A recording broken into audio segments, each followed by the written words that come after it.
Hello and welcome to all my dear student. आज हम बात करेंगे भाई velocity and acceleration of sliding body. Friction chapter के अंदर हमने देखा था कि जिस सरफेस के ऊपर आपको किसी बॉडी को स्लाइड करवा रहे हो, किसी को स्लाइड करवा रहे हो इंक्लाइंड प्लेन के ऊपर, तो वहाँ आप देखोगे कि उसके अंदर कितना एक्सेलरेशन और कितनी वेलोसिटी आ जाती है, उसके बारे में बात करेंगे अगर आपका फ्रिक्शन प्रेजेंट हो।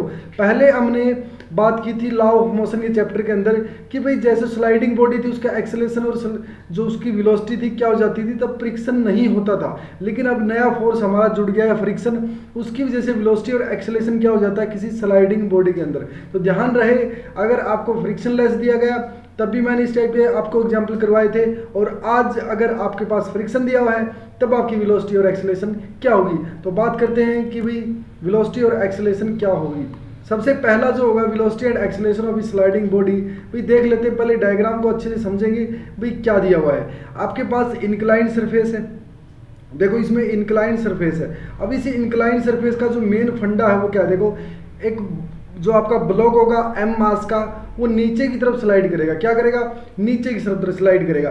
अगर नीचे की तरफ स्लाइड करेगा, देखो मैंने फ्रिक्शन के बारे में आपको बहुत जानकारी दे रखी है भाई, और फटाफट आप समझ जाओगे। अगर स्लाइड करना स्टार्ट कर गया नीचे की तरफ, अगर बॉडी के अंदर एक्सेलरेशन है, नीचे की तरफ स्लाइड कर रहा है, तो वहां पर होगा काइनेटिक फ्रिक्शन। अगर काइनेटिक फ्रिक्शन होगा, चलो बात करते हैं। जैसे ये ब्लॉक है भाई, अगर इस ब्लॉक का मास m है तो इसके नीचे की तरफ लगेगा mg। देखो ग्राउंड की तरफ mg लगेगा। mg के दो कंपोनेंट रहेंगे, mg साइन थीटा और mg cos theta. mg sine theta इसको क्या करेगा, इसको नीचे की तरफ खींचने का काम करेगा, बल्कि mg कोस थीटा क्या करेगा, इसको नीचे की तरफ दबाने का काम करेगा। इसके सरफेस पर दबाने का काम कौन करेगा, mg कोस थीटा, और नीचे इसको खींचने का काम कौन करेगा, mg साइन थीटा, और इसको रोकने का काम कौन करेगा, देखो यहाँ पर फ्रिक्शन फोर्स क्या करेगा भाई, रुक जा। लेकिन mg साइन थीटा में यहाँ पर इस ब्लॉक के अंदर एक्सेलरेशन होने की वजह से ये ब्लॉक नीचे की तरफ चल रहा है। मान लेते हैं भाई ए एक्सेलरेशन इस ब्लॉक के अंदर है। अब एक चीज बताइएगा, ये चीज़ें मैंने आपको एक बार पहले भी करवाई गई हैं, देखो बताई गई हैं। तो यहाँ एक बात समझते हैं, एक्सेलरेशन कैसे आ जाएगा। आपने कहा कि इसके अंदर नेट फोर्स आ गया नीचे की तरफ, ए से बी जा रहे हो ना, तो बी की तरफ इसमें नेट फोर्स आएगा। अच्छा नेट फोर्स आएगा, ठीक है, आप कहोगे नेट फोर्स नीचे की तरफ है, ओके, तो इसका मतलब mg साइन थीटा की वैल्यू ज़्यादा है किससे, फ्रिक्शन, काइनेटिक फ्रिक्शन से। किससे? काइनेटिक फ्रिक्शन से। अगर मैं काइनेटिक फ्रिक्शन की बात करूं तो म्यू के इंटू एन, और म्यू के इंटू एन की वैल्यू क्या होगी, आप कहोगे mg कोस थीटा। क्या होगी? mg कोस थीटा, ये वैल्यू है भाई। अब यहाँ पर वैल्यू रखो, एफ नेट मतलब m इंटू ए, भाई एम मास का ब्लॉक है, उसका एक्सेलरेशन एन आ गया, ए आ गया, ठीक है। mg sine theta minus F के की वैल्यू बताओ, म्यू के और mg कोस थीटा। m से m सभी का कैंसिल हो जाएगा, तो यहां से जो आपका एक्सेलरेशन आया वो क्या आया, g sine theta minus mu के g कोस थीटा। ये वैल्यू आपकी निकल के आ जाती है भाई, ठीक है। अगर इसमें g कॉमन लोगे तो साइन थीटा माइनस म्यू के कोस थीटा आपकी वैल्यू आएगी। तो ध्यान रखना, ये देखो आपको क्या बताया अभी, अब इसमें एक्सेलरेशन आप फाइंड आउट कर सकते हो। क्या क्या दिया हुआ हो, g की वैल्यू हमें पता होती है भाई, 10 दी होती है। अगर हमें एंगल थीटा दे रखा हो और कोफिशिएंट ऑफ फ्रिक्शन दे रखी हो, तो हम उस ऑब्जेक्ट का एक्सेलरेशन बता सकते हैं, हम मुझे उस ऑब्जेक्ट का एक्सेलरेशन बता सकते हैं। तो ध्यान है कि भाई हमने क्या कहा, यहाँ पर क्या किया है, एक ऑब्जेक्ट को स्लाइड करवाया है, उसके अंदर नीचे की तरफ एक्सेलरेशन आ गया।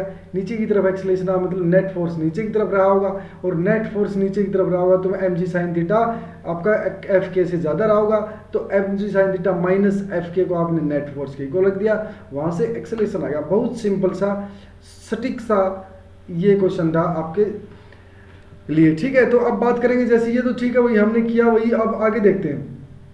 जैसे ये जो आपने जो एक्सेलरेशन निकाला, अब बात करेंगे वेलोसिटी की। किसकी बात करेंगे? वेलोसिटी की। सबसे पहली बात कर लेते हैं भाई, जैसे आपके पास ऑब्जेक्ट है ना, वो रेस्ट पे है। कहाँ था वो ऑब्जेक्ट? रेस्ट पे था।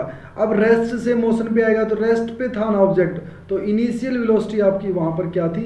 0 थी। अब इनिशियल वेलोसिटी 0 थी, लेकिन अब ऑब्जेक्ट चल रहा है, उसके अंदर एक्सेलरेशन है, तो वेलोसिटी अब कुछ ना कुछ हुई होगी, ठीक है भाई। वेलोसिटी v हुई है, तब वो बॉटम तक पहुँच जाता है, तो उसके पास v वेलोसिटी होती है। अब क्या होगा, और हमने डिस्टेंस भी ले ली, जैसे हमने l लेंथ को s जो है वो डिस्टेंस ले लिया, और एक्सेलरेशन आप अभी निकाल के आए हो, g sine theta minus mu के कोस थीटा, ये आप एक्सेलरेशन अभी तक निकाल गए। ये सभी वैल्यू आप इसमें पुट करो, v की वैल्यू आपके सामने आ जाएगी। ठीक है, देखो सभी वैल्यू आप इसके अंदर पुट करोगे तो यहाँ देखो आपकी म्यू जो u इनिशियल वेलोसिटी है वो 0 है। ठीक है, ऐसा आपने l लेंथ ले ली भाई, क्या ले ली, l लेंथ ले ली भाई। ये देखो आपका इंक्लाइंड सरफेस था और यहाँ पर ये ब्लॉक था भाई, आपका m मास का ब्लॉक था, ये आपका mg साइन थीटा था भाई। ठीक है, यहाँ आपका mg कोस थीटा था भाई। ठीक है, ये mg आपका नीचे की तरफ लग रहा था, कब, जब आपका थीटा एंगल इंक्लाइन के साथ सरफेस के साथ बना हुआ था। अब यहाँ देखो, यहाँ आपका फ्रिक्शन फोर्स था Fk, इतना कुछ था इसके अंदर, और स्टार्टिंग में ये रेस्ट पे था तो यहाँ पर u इजिकल टू 0 था। अब वो यहाँ पर कुछ ना कुछ वेलोसिटी आपकी रही होगी। ठीक है, और यही वेलोसिटी हमें फाइंड आउट करनी है, वेलोसिटी एट बॉटम हमें फाइंड आउट करनी है। तो दिमाग में बिल्कुल जहन से सिंपल सी बात आनी चाहिए, u वेलोसिटी 0, ठीक है निकाल लेते हैं भाई, क्योंकि एक्सेलरेशन कांस्टेंट है तो g वेलोसिटी 0 हो जाएगी। तो यहाँ से आप देखोगे क्या कि म्यू 0 यहाँ पर वैल्यू रखते ही, देखो सबसे पहली बात एक्सेलरेशन की वैल्यू रख दी, ये v की वैल्यू आपकी ये निकल के आ जाती है। देखो यहाँ से वेलोसिटी और एक्सेलरेशन निकालने का हमारा मेन कंसेप्ट यही था कि भाई आपको पता होना चाहिए कि भाई वेलोसिटी भी पूछ ली जा सकती है और एक्सेलरेशन भी पूछ लिया जाता है किसी भी ऑब्जेक्ट का, अगर वो इंक्लाइंड सरफेस से नीचे की तरफ आता है। ठीक है, कुछ और बातें करते हैं इसके बारे में। अब टाइम की बात कर लेते हैं, जैसे यही ऑब्जेक्ट है, इसका एक्सेलरेशन भी हमारे पास, वेलोसिटी भी है हमारे पास। अब ये बोल देगा कि भाई इसको टाइम कितना लगेगा नीचे आते वक्त। देखो हमने फ्रिक्शन लेस में भी बात की थी, ये सेम क्वेश्चन हमने फ्रिक्शन लेस जब हमारा इंक्लाइन सरफेस था तब भी हमने न्यूटन्स लॉ ऑफ मोशन में बात की थी। अब हम बात करेंगे, देखो फ्रिक्शन के केस में भी, अगर time taken to reach the body travel distance, देखो हमारी एल डिस्टेंस थी। ओके, सबसे मेन फंडा क्या रहेगा, एस की वैल्यू आपको एल यू आपको 0 दिया हुआ तो ये 0 हो जाएगा, और हाफ एक्सेलरेशन की वैल्यू हमें पता है। ठीक है, एक्सेलरेशन की वैल्यू हमें पता है और टाइम हमें निकालना है। ठीक है, तो देखो इधर इनको इधर से इस साइड लेके जाएंगे तो यहाँ से वैल्यू आपकी क्या निकल के आएगी, देखो बहुत बढ़िया भाई, ये आपका टाइम निकल के आएगा। अगर फॉर्मूला याद भी ना हो तब भी हमें डेरिवेशन पता होनी चाहिए। क्या होनी चाहिए भाई, डेरिवेशन पता होनी चाहिए, ताकि अच्छे से हम क्वेश्चन को सोल्व कर पाएँ। तो टाइम, किसी ऑब्जेक्ट को भाई नीचे अगर आपको बॉटम तक पहुंचाना है तो कितना टाइम लगेगा, कितना टाइम लेगा, वो किस पे डिपेंड करेगा कि आपकी लेंथ कितनी है, आपका एंगल क्या है और आपका फ्रिक्शन कोफिशिएंट क्या है। फ्रिक्शन कोफिशिएंट क्या है, ये आपकी तीनों चीज़ अगर दे रखी है तो फटाक से आप बता सकते हो कि भाई टाइम क्या लगने वाला है किसी भी ऑब्जेक्ट का नीचे जाते वक्त। ठीक है, नीचे जाते वक्त आपका कितना टाइम लग जाएगा ये आप बता पाओगे। ठीक है, उसके बाद बात करते हैं, जैसे ये तो हो गया भाई body sliding up the plane. अब देखो body sliding up the plane, ये body is projected with an initial velocity u। अब वेलोसिटी को कुछ u वेलोसिटी से आपने क्या किया है, प्रोजेक्ट किया है। अच्छा, अब देखो मेन फंडा क्या है, आपने ही प्रोजेक्ट कर दिया अप द प्लेन। अच्छा, आपने अप द प्लेन कर दिया तो यहाँ पर डायरेक्शन चेंज होगी। अब क्या होगा, जो काइनेटिक फ्रिक्शनल फोर्स है ना वो डाउनवर्ड काम करेगा। क्या करेगा, डाउनवर्ड, और mg साइन थीटा भी डाउनवर्ड काम कर रहा है, और आपका एफ नेट ऊपर की तरफ काम करेगा। तो ये दोनों वैल्यूज पॉजिटिव हो जाएगी। क्या हो जाएगी, दोनों वैल्यू पॉजिटिव हो जाएगी। तो यहाँ से देखना, पहले आपका देखो सबसे मेन फंडा, आपको फंडा समझ में आना बहुत जरूरी है। ये देखो, अगर आपने ऑब्जेक्ट को ऊपर की तरफ प्रोजेक्ट किया तो mg नीचे, ये आपका mg साइन थीटा हो जाएगा।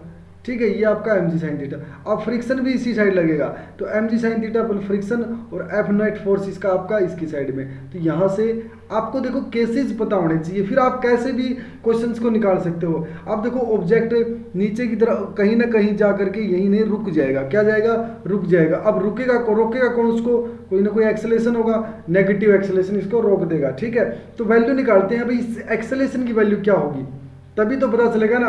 हाँ, एक्सेलरेशन की वैल्यू क्या होगी, आप एफ के की वैल्यू पुट कर दो इसके अंदर, एफ के की वैल्यू पुट कर दो। क्या करोगे, म्यू के इंटू एन, वही म्यू के की वैल्यू और एन की value M G cos theta. क्या रहेगी, M G cos theta. Value put करते हैं, देखते हो क्या आ जाएगा।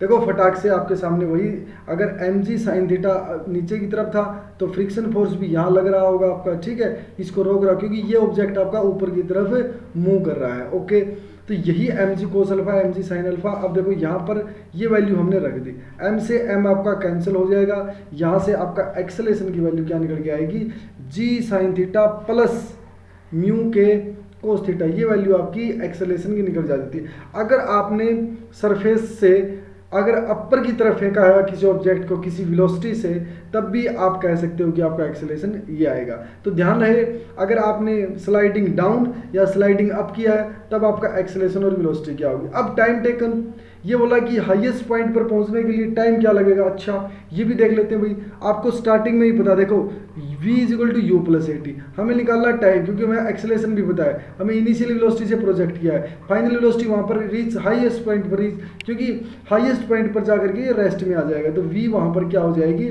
0 हो जाएगी। सभी वेलोसिटी का मुझे पता है, तो यहाँ से देखो क्या आ जाएगा, u देखो v0, u की वैल्यू हम निकाल चुके हैं पहले, ओके। तो v is equal to U plus A T, तो यहाँ से आपका वैल्यू देखो, टाइम की वैल्यू देखो कितनी आई है भाई, u अपॉन ए, और u की वैल्यू और ए की वैल्यू दोनों की दोनों देखो अभी निकाली थी ना, वेलोसिटी की जो वैल्यू अभी जो आपने नीचे की तरफ निकाली थी वही वेलोसिटी ये रहेगी, और इसकी वैल्यू आपकी क्या रहने वाली, देखो टाइम कितना लगने वाला है, ये आपके लिए अपर पॉइंट तक पहुंचने के लिए था भाई, आपका time of ascent is not equal to the time of descent. ये भी आपका ध्यान रहे भाई, टाइम ऑफ एसेंट और टाइम ऑफ डिसेंट इस केस में इक्वल नहीं रहने वाले हैं, ठीक है। तो ये आपने देखा, ठीक है। अब बात करेंगे अगले लेक्चर के अंदर बॉडी स्लाइडिंग डाउन कब हो।